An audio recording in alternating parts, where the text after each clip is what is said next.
friends, as you're coming in, we're doing our last minute sorting out of details, but welcome. And while we're waiting for other people to file into the Zoom room, I would love for you to drop your location in the Q&A box. We'd love to see where people are coming from today. And we make sure our Q&A box works. Thank you, Yvonne. Where else are you all calling in from? Georgia. Got someone on the West Coast. Florida. Great, great.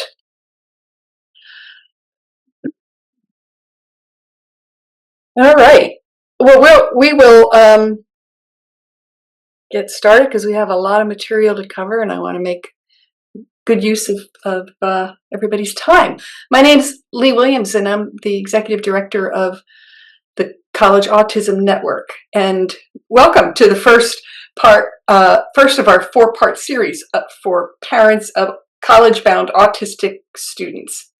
The College Autism Network is a national association of primarily professionals who are practitioners and work with autistic students on college campuses, or researchers for whom this is their area of interest. We have employers and employment specialists who are very interested in our students as they graduate and move into the workforce.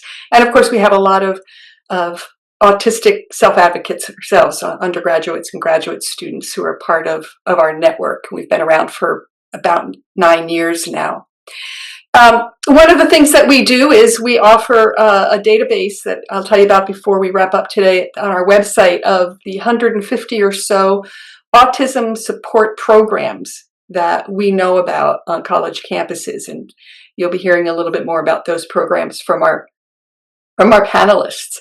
When we talk about ASPs and autism support programs, that is one strategy, one approach that a college or university might take to supporting autistic students. But the vast majority of colleges and universities provide services and support through their disability services and access office. So what I'd like to share with you a bit is the impetus for this series that came about from a lot of conversations with professionals like the ones on the screen here who work in or oversee these autism support programs and who know the value of well-informed parents when it comes to making important decisions about college. So our panelists are leaders on their campuses, and when it comes to helping autistic students navigate the institution, they are often the people who are the translators and advisors to a lot of autistic students. And so today we're going to be talking about housing and how it plays a part in the college selection process, or should, and what the housing options might be that you can explore. But I'm going to turn this over to my co-host here, who can tell you a little bit about his own journey, and that's Matt Gunter from Inclusive Academia. Matt? Thanks, Lee, and hi, everybody. Yeah, unlike the other esteemed panelists here, I am really just a dad. My son, Peter, is a rising sophomore at the University of Arkansas, where he participates in the ASP, the Autism Support Program there. And happy to report he had an excellent first year, so really a success. Just very briefly about me, as Lee said, I host a little YouTube channel that I started called Inclusive Academia, and it's really to try to shed light on some of these topics and hopefully help some students and families that are exploring post-secondary options after high school. I also worked with Lee and with the College Autism Network. We conducted a survey and created a workbook on the topic of college readiness for neurodivergent students. And just this week, we also jointly published a summary of a brief survey that we did on tonight's topic, which is the role of housing in terms of decision-making for neurodivergent students. And let me just briefly talk a little bit about why I'm passionate about this topic. This was a particular focus, I think, for my son Peter and for our family in terms of evaluating his college options. Peter loves college sports. He also wanted to major in a STEM field, a data science or engineering type field. So he really was interested, frankly, in going to a larger university that had those kind of offerings. But I think many times the larger, fast growing universities are the ones where they have the most restrictive issues related to housing. And we visited a lot of places that, for example, couldn't guarantee housing after the first year on campus. In some cases, they even said apply early, can't guarantee housing at all. And while that might be fine for some students, I think Peter was concerned about that. We were concerned about that. Living off campus, even in his sophomore, junior year, just brings in a whole nother range of elements that you need to deal with. And there's a lot of transition that happens when you go off to college, be it neurodivergent or neurotypical for a student. But now you need to think about your meals, you need to drive to campus and park, you have to deal with a landlord potentially, those sorts of things. So we were also concerned about the social aspect of living away from home. Peter is a young man who is very interested in friends and being social. So I don't think he loved the idea of living by himself in a single room on campus. That was another element, but also was concerned about the dynamics of kind of random assignment of a roommate. So, long story short, I think he landed in an excellent place with the University of Arkansas. The director of the program, Dr. Eliza Green, has a great relationship with student housing.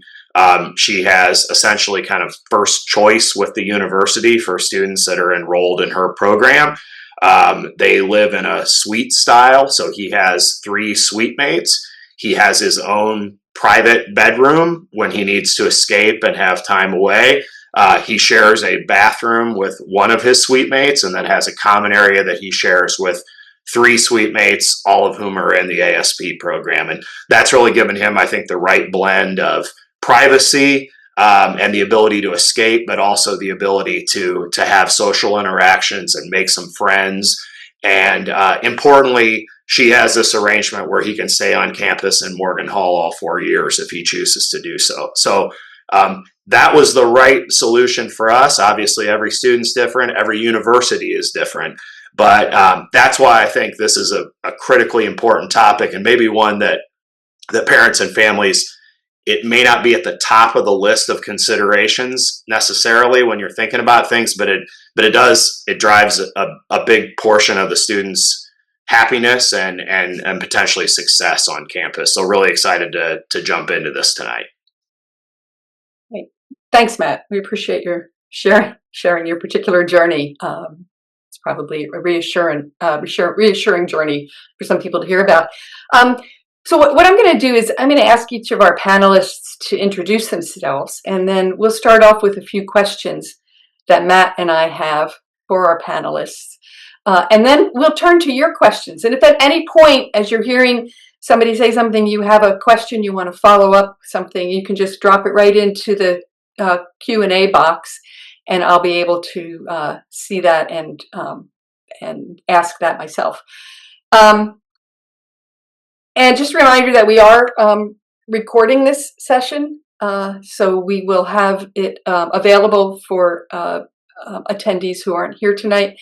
But I'd ask you not to share too much identifying information in your questions about your student. Okay, so let me turn this over to our panelists. Let's start with Kelly. Do you want to tell us all a little bit about yourself? Hi, everyone. I'm Kelly Nix. I'm the Associate Director of the Engage program at the University of North Texas. Engage stands for Embracing Neurodivergent Groups in Academics and Gainful Employment.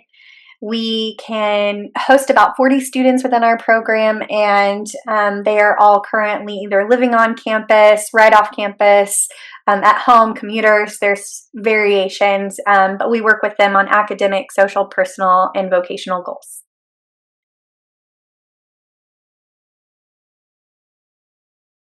I'm trying to read your lips. Lee, I think you said my name, but you're muted. I did. That was very smart of you. Lindsay, would you like to go next? I should have played that off as if it was rehearsed, but I am not that fast on my feet. So, hi everybody, it's nice to meet you all. My name is Lindsay Hill. I'm from Michigan State University. I am the program coordinator for the BOND program. It is a program that is sort of an additional resource to our Disability Services Office, so it is not a secondary application program. Students are eligible for this program if they register with our Disability Services Office. Typically under an autism diagnosis, but other neurodivergent conditions that are have similar impacts may also be eligible. Our program offers peer mentoring, social activities, additional executive functioning support, and then transition programming for our incoming students, like early move-in program and a fall seminar class that we run. Our students don't have dedicated housing in our because of our program. There are some freshman dorms on our campus, but about 20% of the students that register with me also apply for a single room, and many of those are granted, but not all. So we are also, as Matt said, one of those big universities that has limited housing. Our students are required to live on campus for 2 years, and then there is not a guarantee after that. Many of my students who want to live on campus, if they've applied in time, have the option to for all 4 years, or 5 or 6. Great. Thank you, Lindsay. Allie, next up. Hi, everyone. I'm Allie. I'm the director of the Aspire program, which is at St. Joseph's University, which is located in Philadelphia, Pennsylvania. We are a autism-specific support program that provides support in areas of executive functioning, time management, organization, socialization, and employment.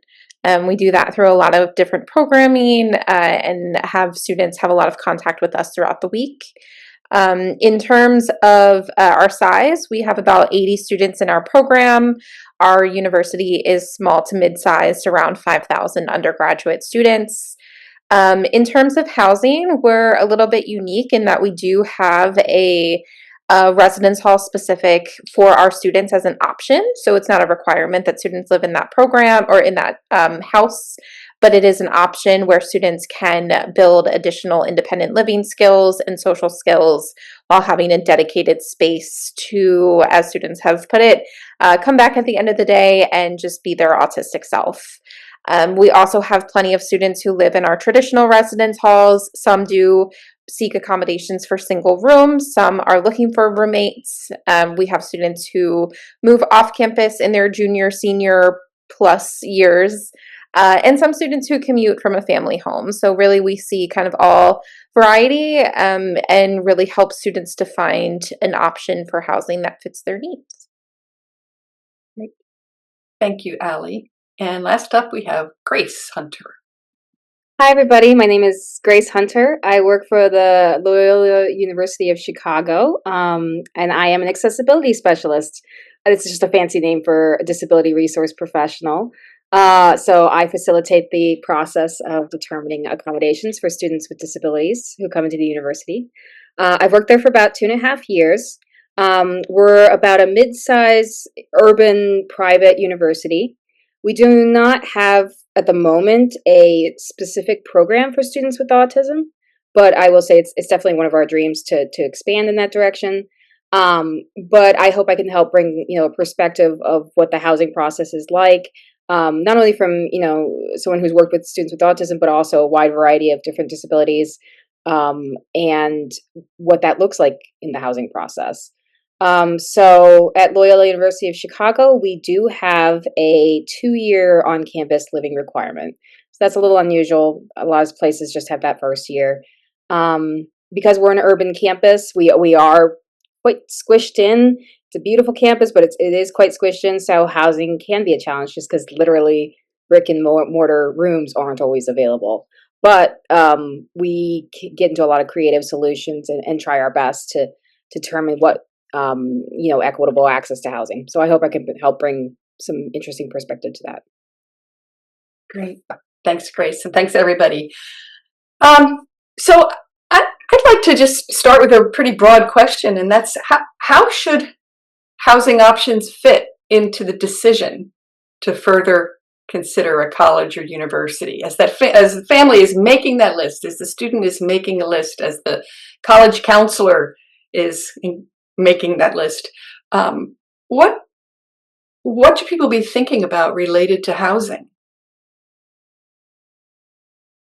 Who'd like to start us off? Allie? I could start. Sure. So I talk with a lot of prospective students and families about our program, but in those conversations, we oftentimes talk about what they're looking for in a college or university, as well as if they're looking for an autism or neurodiversity support program as well. Really, I always let the student and family know that they really need to think about their readiness for living independently. And some people aren't there yet. They might have the readiness for the academics, but maybe not the readiness for living independently, as independently as living on campus is. And they need to consider commuting or living from a family home, which obviously would limit their college choices to the parameters of how far they could get to from their family home. I think that, if you've determined that there is readiness for living independently, then really thinking about preference and what's most important. Is it important to have that single room accommodation? And is that a possibility at the university you're looking at? And if it's a possibility, is it still within a first year community, or are single rooms often put into sometimes an upperclassmen housing area or a separate housing area that wouldn't allow for a lot of community building? There's so many different things to consider, and I really think that just having those conversations and hearing about some different options, which you'll hear throughout tonight, is really key to figuring out what would be the best fit for your student. Thanks, Allie. I can Lindsay? follow up on that from a sort of a large university perspective. This is probably one of the things that I make sure to bring up to every prospective family. Our university our housing is very old. It's very old school, dormitory style, 2 people to a room mostly. We've got lots of schools and universities around us that have more of like what Matt talked about with the more of the apartment style where you might have your own room but share a space with other people, which we don't have.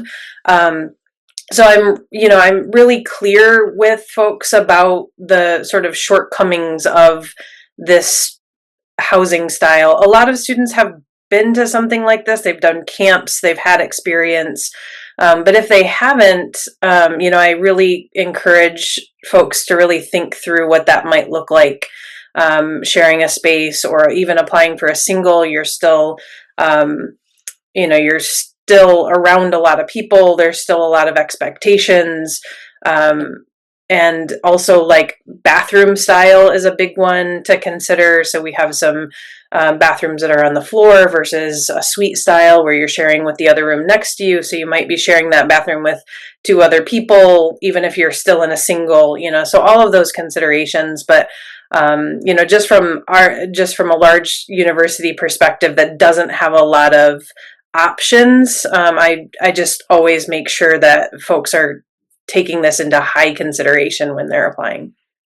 I would just jump in on one thing you said there, Lindsay. Like, think about the bathroom situation, because everybody loves the idea of a private bathroom, but then your student's responsible for keeping that bathroom clean too. So the communal bathroom has some benefits in that regards. Mm-hmm. I also want to say, just look at like your consider the adjustment time for certain things, because if we look at a student holistically, they're not just adjusting to living somewhere different, but they're also adjusting to college level academics and social interactions, people that they've never been around most of the time, most of them. So how big is this adjustment for them, and is this going to be something that is pushing them over the edge, or is this something that will complement where they're at? Great point. Several of you mentioned the single versus roommate option. Grace, you have some thoughts on that? Yeah, I do. I think that is a huge desire that we see with students coming in, especially, even though we're moving past a lot of the post-COVID years, that that insecurity, that nervousness around living with other people is still there, and it's really the feelings are valid, absolutely. One of the things I like to challenge students is really to come when I start my conversations with students. I start from a strengths-based perspective. I ask them to describe their short and long-term goals. Do they picture themselves by junior, senior year living with a roommate or sharing an apartment with maybe closed bedrooms with each other, but living with a person? Do they want to live in the city? Do they want to move away? I see these students' light bulbs really turn on when they think about their long-term goals. But at the same time, being very respectful of what their sensory needs, their emotional needs are. When I ask the student to explain to me what their ideas are about that, they often come to the conclusion themselves. So sometimes students will say, "Yeah, I know I'm a little interesting. I know I have specific interests, but I think I would be fine, sharing a restroom with three other people." Or, when I hear that bit of interest there, I say, "Okay, how can we make this happen? What?" And I also like to encourage students to think of, to start thinking early on, what if it goes plan A, or what does plan B look like? If you had a roommate, what would be the next step?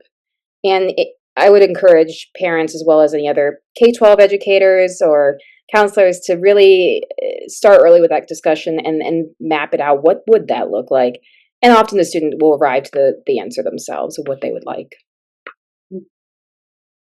That's a great overall approach for a lot of topics. Matt, did you have a question for the group? Yeah, I guess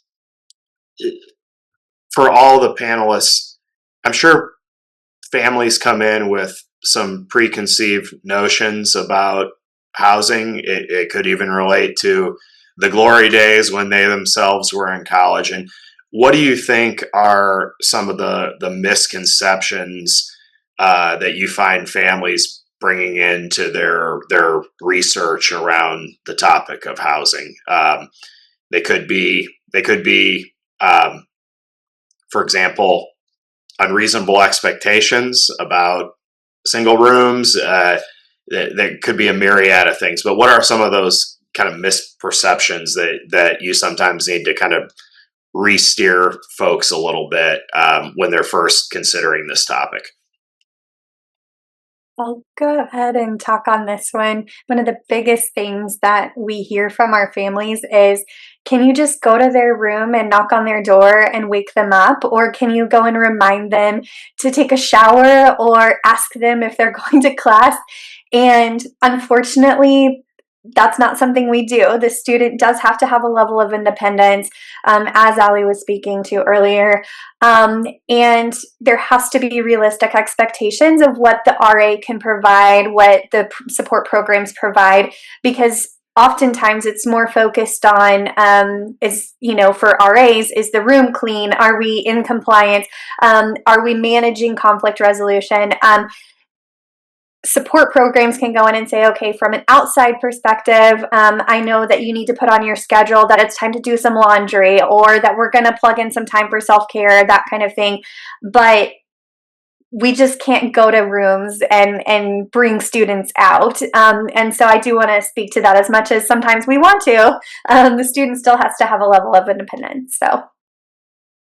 Great point, Kelly. Who else would like to share? Allie? Yeah, Matt, you kind of brought up a point that I was thinking about of, parents coming in and talking a lot about this experience that they might have had in college. Kind of like, well, my roommate, it's my best man at my wedding, and, we're still best friends, and we had the time of our life and stayed up late and whatever.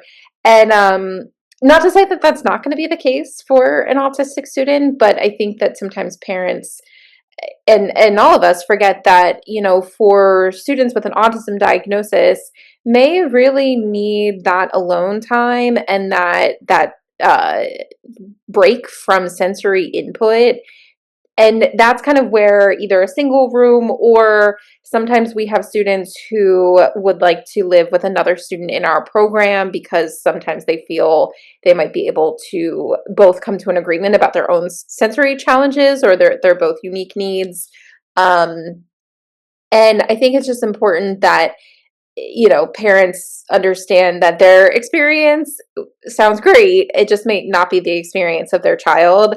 And it might not be what their child wants. I get calls from parents a lot of, like Kelly said, can't you make them go do events and go to social things and get them out of their room? And I'll talk to the student and say, do you feel lonely? Do you feel like you need to be more social? And they say, nah, I'm great. Like, I go to clubs and I, have some social events I go to. But when I'm done at the end of the day, like, I want to be done. And on the weekends, that's really my time to recharge. So really figuring out what is the student actually looking for and what do they need.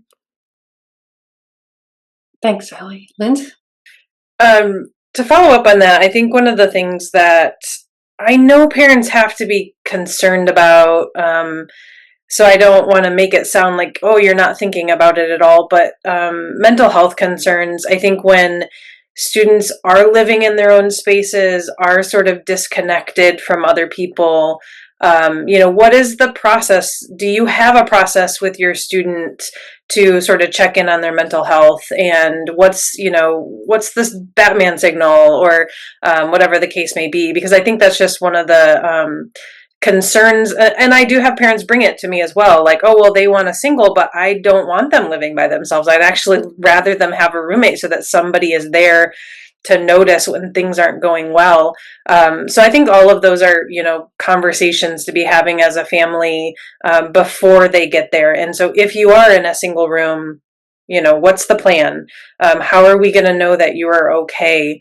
Because if you disconnect because you want to be disconnected, great, but that can spiral really quickly. I have students that talk to me about that, where they really do love their alone time and they love their own space, but they have gotten into, just sort of pits of despair, major depression, when they don't have somebody that's kind of there all the time checking on them.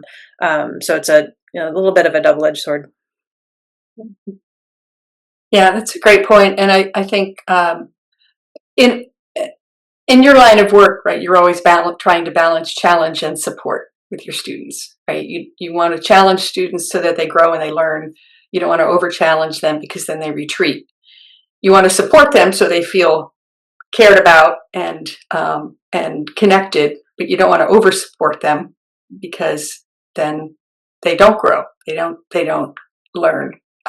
So always walking that very fine line. And I wonder, it brings up a question for me when you're helping a family think through the options. If living at home and attending the university or the college is an option, even for that first year, I wonder what your thoughts are on the pluses and minuses of living at home and commuting versus living on campus. Would like to take that one. I can start. Grace. I will start by saying, it is so individualized, and we're really respectful and appreciative when families are able to share with their, with their student what their concerns are, and really mapping out the pros and cons of each. That there is, I will say, there is a lot of great research and support out there for community living for students who are engaged in community living on, like, living on campus, typically have access their accommodations and access their resources on campus more often, as well as problem solve more often than students who commute. That is to say, it's not a perfect solution for everybody. So we try and in the process of meeting with prospective college, I would encourage the parents and the students to practice talking about what their needs and wants are, what their goals are again, and then practice talking and, maybe even doing a modeling conversation with a school counselor of explaining what things do help them feel comfortable in an environment. If bringing a weighted blanket and, keeping the lights out at certain times of day is something that would aid them and help them live on campus, maybe it's worth that shot. But if it's overall going to be detrimental to their overall health, and that's a very respectful choice too. Mhm. Anyone else want to address that commuting option? Okay. We do have several students that do commute, and I just see them. I think this is similar to what Grace is saying a little bit. Like, I see them being less connected in many ways. A lot of the social experiences that happen on campus, even if students are going off campus, it's sort of almost a drop of the hat, like, let's meet up and go. And so when a student is living off campus, especially if they don't have their own transportation or they might be using public transportation, it's less, it's just more difficult to do those spur of the moment things, to stay late, stay on, come on the weekends when they're not here anyway. So I do see them less connected. But that being said, I also have seen students that have transitioned in after going to community college, and they're still living at home, and many of their academic skills are better, and they're dealing with academics in a much better way than some of our on-campus students. So I think there's some give and take. I agree with what Lindsay was saying. We've seen that on our campus. We are largely a commuter campus, but we do have about, I believe it's 9 residence halls.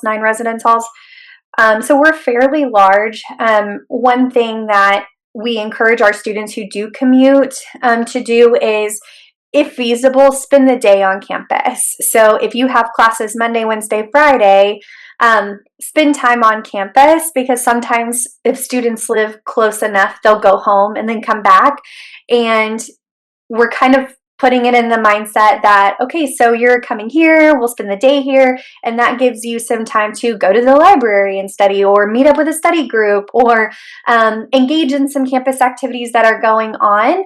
That way they get the full experience as much as they can without having to live on campus. So if that's feasible for the student, encourage them to stay on campus and do some things while they're there in between classes, or encourage them to talk to partners in classes, maybe go have lunch or something like that. But as much as they can interact with the services while they're there could be really helpful in kind of bridging that if they live at home. I have one kind of follow-up question for you all coming out of some of the great responses that you had over the last few minutes. So, a lot changes when students are living on their own, and I'm sure there are some parents that are wondering, are there things that they can do to help build some of the skills that will be needed when the student is living on their own while they are still living at home in high school, the summer before school, etc. So rather than just kind of dropping them off and saying good luck, are there things that parents can work on with their students while they're still in the nest, if you will? I'll say one of the biggest things, if your student takes any medications, that they have to be fully ready to independently manage their medications and when they take them, and eating if they need to with those medications. We find that, especially for students who might have co-occurring ADHD, that really disruption to that medication schedule will throw absolutely everything off. And it's we've heard a lot of students, well, I come downstairs for breakfast and my medication's on the table and that's when I take it. And I'm like, okay, so you take it with breakfast. Could you plan to take it with your breakfast here? They're like, well, I miss breakfast because I'm oversleeping before my class. Okay, so now we've established two areas. You're not taking your medication and you're oversleeping and you're missing class. Like, so it just kind of compiles on each thing. The other big thing I'll say is if it is a bathroom that they have to clean, or even if it's a bathroom that someone comes in and cleans, but like you have to clean it if you make a mess. They have to know how to wipe down a counter with some Clorox wipes and just generally not leaving their clothes on the bathroom floor, not, leaving their toothbrush just on the counter, right? There are certain things where students have gotten very comfortable at home and maybe mom or dad has come in after them and just kind of cleaned up their mess. They have to be able to clean up their mess, or they're really going to struggle interpersonally because other students are going to have a big problem with that. Yeah, that's a great point, Allie. I would. Oh, Go ahead, Kelly. Oh, sorry. Go ahead, Grace. thank you. I have two big things. They mostly center around problem solving. So one of the biggest challenges I see students having is if they notice something's wrong and they want to access a resource, like using our testing center, for example. Oh, I need to book a test. Oh, I can't figure out how the online booking works. Instead of calling our office or stopping in saying, hi, could you please help me book an exam, or emailing us, they just say, well, I couldn't figure it out. So I know this sounds, and every student's communication is different, and I know this sounds small, but really it does make a difference, is if a student is frustrated about, well, this is not working, or my professor is not answering my question, saying, what have you tried? Have you tried to call them? What are some other people on campus you can ask for help? And also just like writing that email. What does a quick, polite email look like? And then my other biggest suggestion is due dates. There's a lot of due dates in university. It's very overwhelming, but maybe even in high school, get used to highlighting due dates on your syllabus, but also things like, there's due dates for signing up for exams, there's due dates for signing up for housing. That's a big one. And, the availability of things changes in the academic school year if you're not paying attention to drop dates and enrollment dates. And it's a lot, but I think with some practice and support, it's a really handy skill for students. That's great. Thank you, Grace. And, as I'm listening to all of you, what really strikes me, and my professional background is more generalist. I was a dean of students, and everything that you suggest could be made better if a student was more prepared is true of every student, right? Neurotypical, neurodivergent. So I think really it's just a matter of somehow getting them through that first year of college, which is tough, for anybody at that age, traditional age students. We have a question from one of our attendees, and it's a great question. And you've all mentioned the sort of single room, but single rooms, you run out of them, right? And then there's not one available. And so this person is asking if you have any solutions or approaches to help students navigate having a roommate if a single room isn't available. So a single room might have been the preferred or optimal situation. Didn't happen. Now they've got a roommate. What do you do? First, before you even get there, before they even have the roommate, please make sure that the student is filling out the little survey about themselves accurately, and that mom or dad is not filling it out for what they wish their student was like. Because a lot of schools will have kind of like a matchmaker survey of, do you stay up late? Are you messy? Do you need it to be clean? What temperature do you like the room at? Do you like to have people over? What noise do you like? Can't tell you how many times I've had, a parent kind of fill out the survey for their student, and I look at the results and I'm like, this is not the student. They're like, well, I wanted them to have a roommate that was like this. And I was like, well, now you've just created a situation where you have two opposite people. So really spending some time, while you're searching for a roommate, to make sure that that person is a good match. We have a lot of students who will look for a roommate who also is participating in our support program, which might be an option at other schools. So I think just making sure that you put that effort in. Please don't do random roommate. It very rarely does that go well. It's two people who just decided not to fill out the necessary forms, and it doesn't always, not to say it never, but spend some time making sure that you've put some effort into who you want to live with. I'm going to build off of that. Our students fill out a survey, and then there's also a roommate agreement. It's not required by students, but we highly encourage our students to fill that out.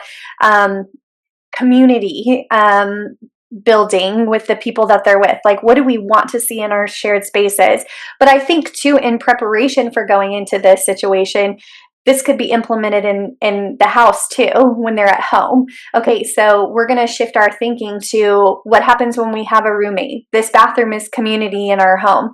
So what are some things that might be expected of you when you live on campus? But really filling out that form. We call it a roommate success agreement. We're connected to students' RAs so we can facilitate communication when something's going wrong. But we also work with our students on making a decision tree, because sometimes we have students where they hear a noise on the other side of the wall and they're like, immediately, I'm going to go tell on my roommate. Or we have somebody who's dealt with a roommate bringing guests over many times. They're not able to sleep and get stuff done, but they don't say anything because they feel like they can't. So decision trees. Okay, so if this is happening, then what are we doing? And that kind of plays into the agreement, but it also gives them an avenue for, okay, so this is the time I need to go to my RA. This is the time I need to have the conversation with my roommate. Kind of gives them a little bit of a guide. We can't foresee everything that's going to happen, but at least they have the tools they need in case something does come up. It's a great answer, Kelly, and I want to follow up on that because I'm curious. Tell us about your role when things aren't going well. Where do you step in to support the students that you're working with? What does an RA do that's different? So where does a student go to get that help?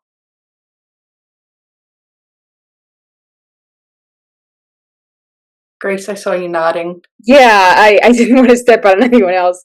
No, this happens. I want to affirm and normalize that this happens to students with or without neurodivergence. Like, roommate challenges happen, and it's part of the process. It's not fun always, but I think I want to encourage students that there are resources out there. They may not all be with the accessibility or the disability center. For example, if a student comes to me and explains the challenges they're having with their roommate, I'm absolutely happy to listen to them and kind of brainstorm solutions with them. From an accessibility standpoint, I may not have that ability to to really get into the roommate situation. So I would say the residential life team and the RAs are more familiar with specific tools. Like, for example, roommate contracts are something that our floors do use on occasion. RAs will meet with the floors at a regular basis, encourage the use of written quick contracts about cleanliness and times you're awake or asleep. I think it's surprising to some students to realize that their roommate is out of the room a lot of the time, more than they think, because you're out and about in classes and meals and social things. So you're not going to be in there all the time with each other. But I would say go to the resources. The residential hall advisors and RAs will be more familiar with the smaller conflicts.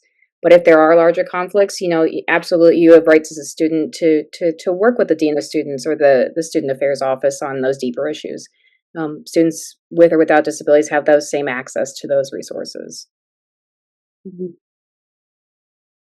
Our program provides comprehensive training to our residence life, all of our RAs, as well as our professional staff, which really creates a system where RAs are well informed about how to best support neurodivergent students, but in turn, a lot of the things that we recommend for them are actually helpful for all students. We have regular and as needed communication with our residence life staff. So the RAs themselves are not necessarily aware, unless a student shares it themselves, that a student is connected to our office. But the professional staff who oversees the RAs would know that information and can work with our team. But even for students who may not be connected to our program, because of the work that we've done up front to really provide that training to our campus community, we have created a campus community that's very well informed of how to assist people in problem solving and understanding unique needs. So I think that's also something to think about in your search for a college or a university is, what if there is an autism support program or disability services office, what type of interactions do they have with residence life or other campus departments in terms of training or any sort of consultation?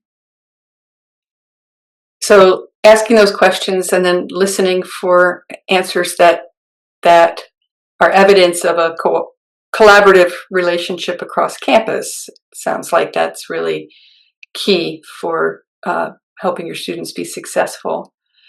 And folks, if you have questions and want to put them in the Q&A box, we will get to them too.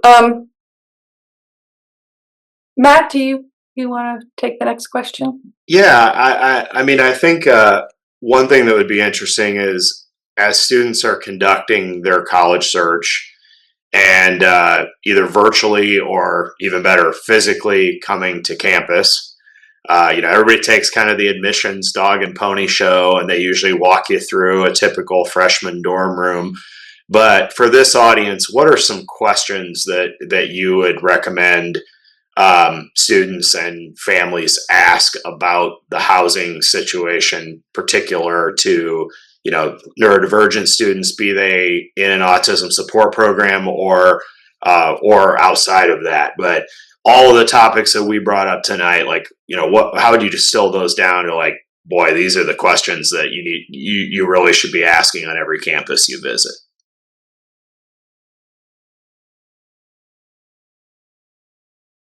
Who wants to go first? I would say a great question would be what does community engagement look like on campus? Whether that's in a residence hall or we've talked about commuting, we at St. Joe's have a specific space on campus for commuters to hang out during the day. They have swipe access. So it's kind of like if other students are going back to their, dorm room in between classes, they have a commuter lounge with fridge and microwave and things to heat up your lunch and just a nice social space. But so what does that community engagement look like from whatever status you are, residential or not? What type of programming, is involved? And how active are people in that programming? It's great to have events, but if no one goes, then how exciting is that, right? And how do they select RAs? What is that process like? How many RAs are there per floor or per building? I've always been at universities that have a pretty good ratio of RAs, at least usually 2 per floor or, 1 per floor, depending on the floor size. But I've heard other schools, that really might have a hard time finding RAs or don't invest in RAs. So our RAs at St. Joe's have free room and board, which is a great option for RAs. So it shows that they're really investing in them. I saw in a parent Facebook group that they still had to pay for room and board and they got like $1,000 discount, which did not seem like enough for me. So they had a hard time finding RAs because they weren't investing in it. So those are some things that I would think to ask, but love to hear from others. Yeah, I think one of the things that I would encourage families to ask about or just ask program staff or whoever you're able to meet with is especially if it's an autism program, ask them to tell you about some success stories and some horror stories, for lack of a better word. What are the students, what kinds of students are succeeding here, what kinds of students are not.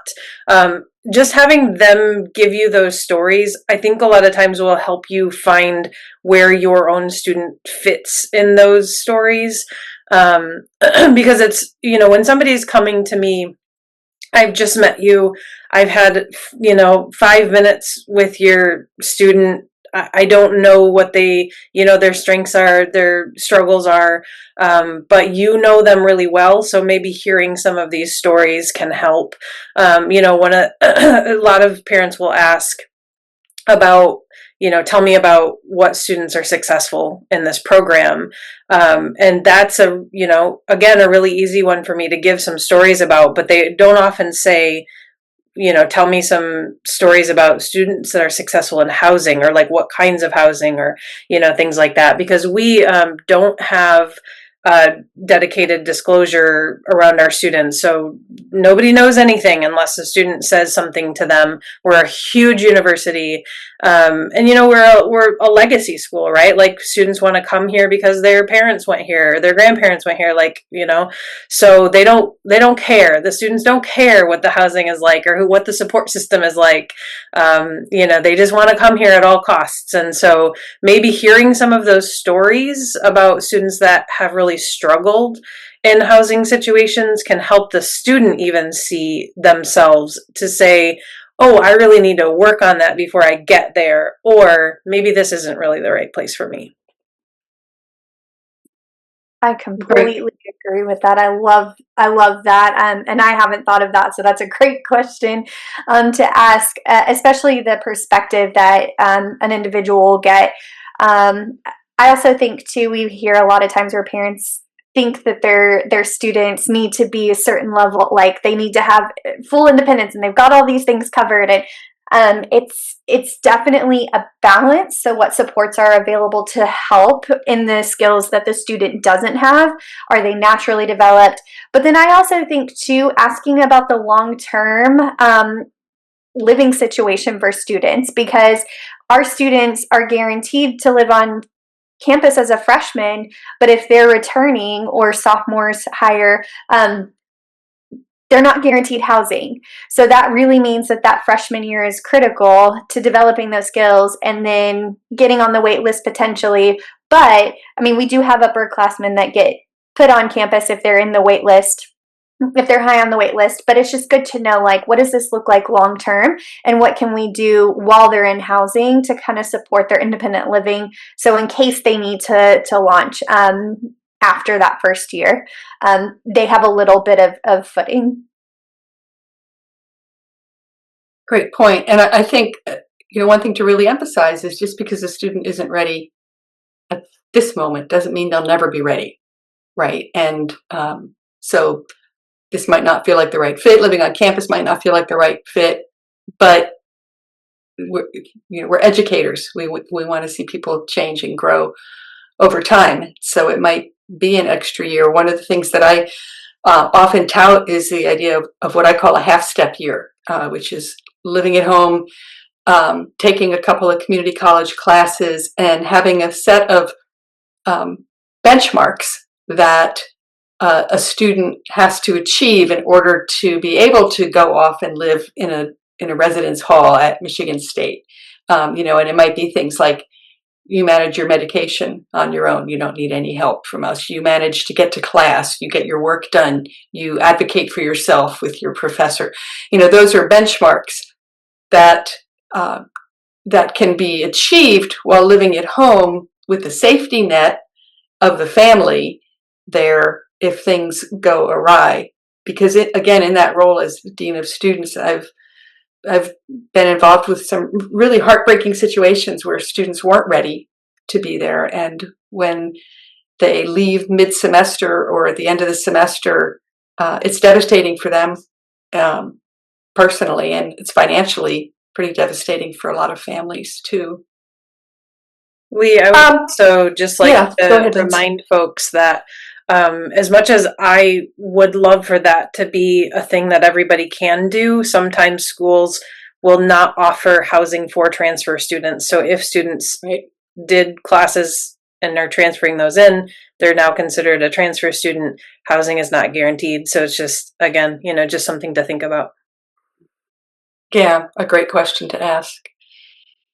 But Lee, I think you make an excellent point on growth too. I mean, just data point of one, but the growth that we saw in our son over the course of his freshman year was night and day. And I think the housing situation was a big part of that. I mean, he had to make more decisions on his own and manage his calendar and do his own laundry. And I think that's an important part of college too. It's not just passing English and math and walking out with a sheepskin. It's also learning how to manage human relationships and take care of yourself and everything. And I think we saw a tremendous amount of growth. And so I would just say to parents out there, it can be daunting when they go away, but if you trust the process, and particularly if you do have the ability to get help from an autism support program or similar, we were kind of amazed by the amount of growth we saw in just 1 year away at school. So that's the upside potential. Your son is going to be one of those success stories that Dr. Green shares when somebody asks that question now.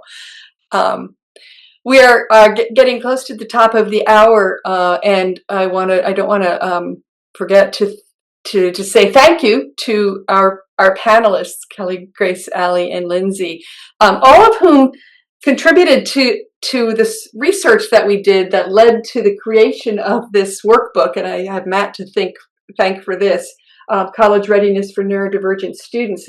And this workbook, which you can find on our website or on the Inclusive Academia website or the College Ready website, a few places. We can maybe drop those into the chat there, Matt. But it's designed to encourage family conversations about readiness, because really what our program directors said when we were starting this research was we just want parents to know that, like, there are some really good questions you can be asking that will make a big difference. And what was interesting in this is the top 2 predictors of success that our program director said. One is the student has to want to be there. And you think that's sort of an obvious thing, but it's not. Some students are on a track and they don't even stop to think, maybe this isn't what I want to do. So number one, they have to want to be there. And number 2 is they have to be willing to accept help when it's offered and needed. And, as somebody said who filled out the survey that led to this workbook, if you've got those 2 things in place, just about everything else can be taught. But without those 2 things, it really is hard for students to show that kind of growth. So please subscribe to the YouTube channel, Inclusive Academia. You'll see a lot of interviews with some of our panelists here and others who are asked questions about their program. And it's a great way to take a tour of different programs without having to leave the comfort of your home. And if you go on the CAN website, the collegeautismnetwork.org website, there's under resources, there's a tab for families and college-bound students. Lots of really great resources for you to look at. And I'm particularly excited about a website called College for All. And you'll find it there on our website under resources. And it was developed by a high school student to help college-bound high school students kind of make sense of this journey themselves. And so if you think that some of the more resource-oriented websites are a little stuffy for your students and they want something that's a little more in their language, College for All is a great place to do that. All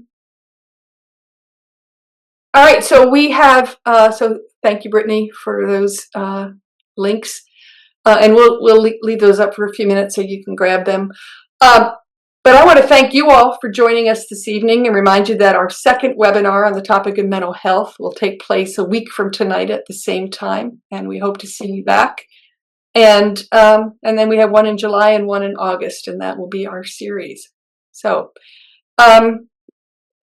anybody else? Matt, any last thoughts?